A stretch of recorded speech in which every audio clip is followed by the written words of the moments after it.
தன் பசியை தீர்க்க நீ பெற்ற மகனையே சமைத்துக் கொடு என்று ஒரு துறவி கேட்டால் எந்த தந்தையாவது அதை செய்வாரா? ஆனால் வரலாற்றில் அப்படி ஒரு சம்பவம் நடந்திருக்கிறது. அவர் பெயர் சிறு தொண்டர். சிவனடியார் ஒருவருக்கு உணவளிக்காமல் அவர் அன்றைய பொழுதை தொடங்க மாட்டார். ஒரு நாள் ஈசனே ஒரு சிவனடியார் கோலத்தில் அவர் இல்லத்திற்கு வருகிறார். பசியோடு வந்த அடியார் ஒரு விசித்திரமான நிபந்தனை போட்டார். நான் உண்பது சாதாரண உணவு அல்ல. ஒரு தாய்க்கு ஒரு மகனாகவும் உடலில் எந்த குறையுமில்லாத பிள்ளையை சமைத்து போட்டால் மட்டுமே உண்பேன். பதறவில்லை அந்த தம்பதி. சிவனடியார் பசி தீர்க்க என் மகனையே தருகிறேன் என்று துணிந்தார் சிறு தொண்டர். மகன் சீராளனை அழைத்து வந்து சொன்னபடியே சமைத்து படைத்தனர். அந்த தியாகத்தின் உச்சத்தை பார்த்து உலகமே நடுங்கியது.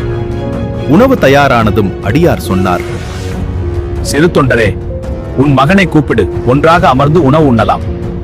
நீங்கள் உணவருந்துங்கள் சுவாமி, அவன் இப்போது வரமாட்டான். நீ வெளியே சென்று கூப்பிடு தாயே, அவன் வருவான். தாய் கதறிக்கொண்டே சீராளா என்று அழைக்க மரணத்தை வென்று ஓடி வந்தான் அந்த சிறுவன். அங்கே நின்றது அடியார் அல்ல, சாட்சாத் அந்த பரமேஸ்வரன். பக்தியின் உச்சத்தை சோதித்த ஈசன் அவர்களுக்கு முக்தி அளித்தார். சிறு தொண்டரின் இந்த பக்தி இன்றும் ஒரு மகா காவியம்.